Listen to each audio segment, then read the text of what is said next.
une élève vietnamienne. Elle dit « Il n'y a plus de mixité. Les Blancs ont déserté le lycée parce que le niveau est mauvais et aussi parce qu'ils se sentent brimés dans les classes de banlieue. Si tu es français et que tu travailles bien, on se moque de toi.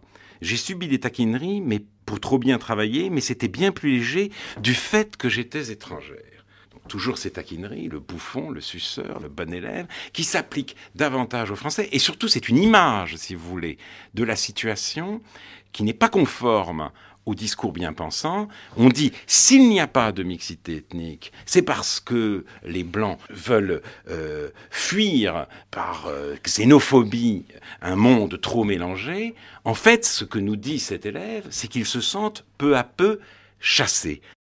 J'ai été très frappée parce que j'ai travaillé 3 jours seulement avec les élèves, mais je les ai vus la veille, le lendemain, j'ai vu les professeurs. Et j'ai été frappée d'une chose, c'est vrai, la classe moyenne blanche, des sous-chiens, comme dit l'autre, des Français de souche, ne mettent plus leurs enfants du tout au collège. Ils habitent tout autour du collège. Le collège, ce sont les élèves de la barre, les élèves des petits pavillons de familles pas très aisés, mais un peu plus, sont tous dans les collèges privés. Et le moment très, très difficile pour le principal, c'est le moment où le collège devient un centre d'examen, parce qu'ils se retrouvent tous ensemble. Et les beurs du collège La Marquisane disent, là les bourges qui arrivent, et les bourges disent, nous on ne veut pas être au milieu des beurs. Donc il y a un rejet mutuel.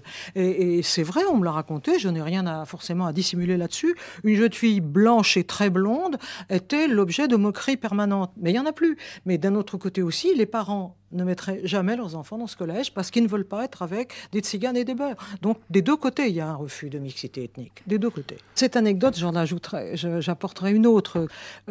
J'aborde, un des garçons m'aborde, un grand, et je lui dis, comment ça va Jérémy? Il me regarde et d'un air accablé, il me dit, madame, je ne m'appelle pas Jérémy, je m'appelle Khaled, enfin, quelque chose comme ça. Et je lui dis, ah bon, c'est pas grave. Il me dit, quoi, tu me donnes un prénom de blanc?